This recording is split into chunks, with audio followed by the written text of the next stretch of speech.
अंतरिम बजट में किसी तरह की लोक लुभावन घोषणाएं नहीं की जाती हैं और यही वजह है कि सरकार ने किसी तरह का कोई बड़ा ऐलान नहीं किया। हालांकि इस बजट में किसानों और नौजवानों में उम्मीद जगाने वाली कई योजनाओं का जिक्र जरूर है और साथ ही कॉर्पोरेट टैक्स घटाकर 22% कर दिया गया है।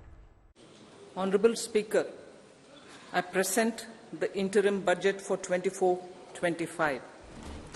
मोदी सरकार के इस अंतरिम बजट में वित्त मंत्री ने किसानों, नौजवानों और गरीबों को विकास की रफ्तार से जोड़ने की नई राह दिखाई है।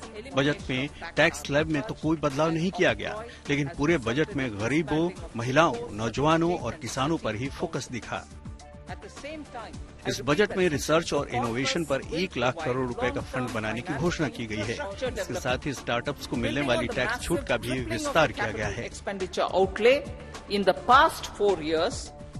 गरीबों के लिए 4 करोड़ घर बनाए गए, अब 2 करोड़ और घर बनेंगे। 1 करोड़ महिलाएं लखपति दीदी बनी, अब 3 करोड़ महिलाओं को लखपति दीदी बनाने का लक्ष्य रखा गया है। आंगनबाड़ी, आशा वर्कर्स को आयुष्मान योजना का लाभ मिलेगा। 1 करोड़ परिवार को मुफ्त सौर ऊर्जा का लाभ मिलेगा। अतिरिक्त बिजली बेचकर साल में 15 से 20 हजार तक की आय होगी। 3000 नए ITI खोले जाएंगे, जिनमें 1,40,000 नौजवानों की ट्रेनिंग होगी। PM किसान योजना के तहत 11.8 करोड़ किसानों को आर्थिक मदद मिलेगी। प्रधानमंत्री मोदी ने इस बजट को देश के मजबूत भविष्य की गारंटी बताया है। युवा, गरीब, महिला और किसान सभी को एम्पावर करेगा।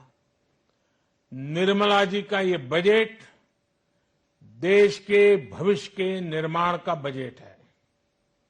इस बजट में 2047 के विकसित भारत की नींव को मजबूत करने की गारंटी है। बहुत महत्वपूर्ण और बड़े निर्णय लिए गए हैं।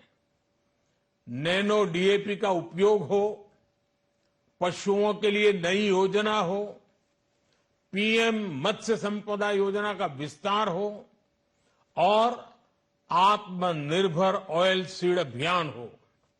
इससे किसानों की आय बढ़ेगी और खर्च कम होगा।